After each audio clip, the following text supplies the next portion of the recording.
आज की इस क्लास के अंतर्गत कक्षा 8वीं विषय विज्ञान का एक प्रश्न इस वीडियो में हम कंप्लीट करेंगे। तो आपका प्रश्न है, जैव विविधता का क्या अर्थ है? या फिर आपसे प्रश्न इस तरह से भी पूछ लिया जाता है कि जैव विविधता की परिभाषा लिखिए। जैव विविधता से आप क्या समझते हैं, या फिर जैव विविधता किसे कहते हैं? तो इस तरह से आपका प्रश्न आपसे पूछ लिया जाता है।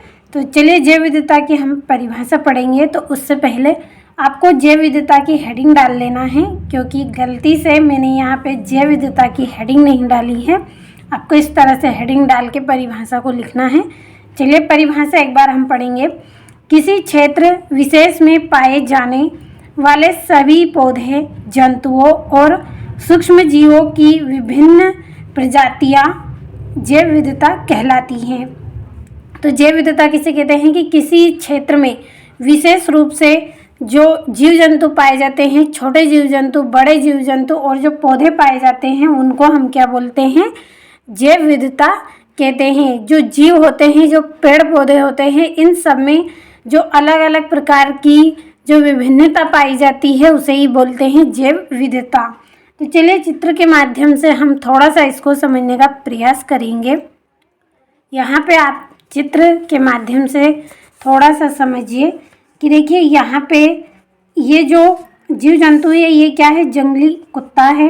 क्या है? ये जंगल में पाए जाने वाला कुत्ता है।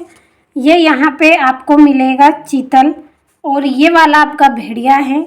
यहाँ पे आप देख सकते हैं ये आपका तेंदुआ है। यहाँ पे ये फर्न का एक पौधा है, और यहाँ पे ये जामुन का पौधा है। तो यहाँ पे आप देखिए, जो भी आप जो जीव जंतु देख रहे हैं, जो पौधे देख रहे हैं, ये क्या हैं? सब अलग अलग हैं, भिन्न है। इन सब में क्या पाई गई है? भिन्नता पाई गई है। आप देख सकते हैं जंगली जो कुत्ता है, उसका आकार किस तरह का है। यहाँ पे ये चीतल है, जो देखने में हिरन के जैसा है, लेकिन ये जंगल में पाया जाता है, विशेष रूप से पाया जाता है।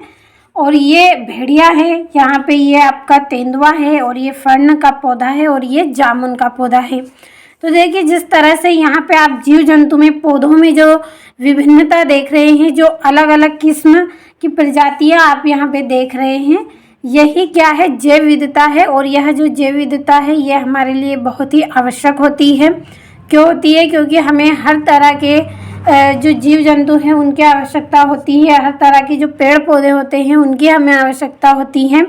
उदाहरण के द्वारा आप थोड़ा सा समझिए कि हमें देखिए औषधि की आवश्यकता है, और यदि हमें सारे वृक्ष जामुन के मिल जाएंगे, तो क्या ये जो जामुन के सभी वृक्ष हैं, क्या ये औषधि का कार्य करेंगे? नहीं करेंगे।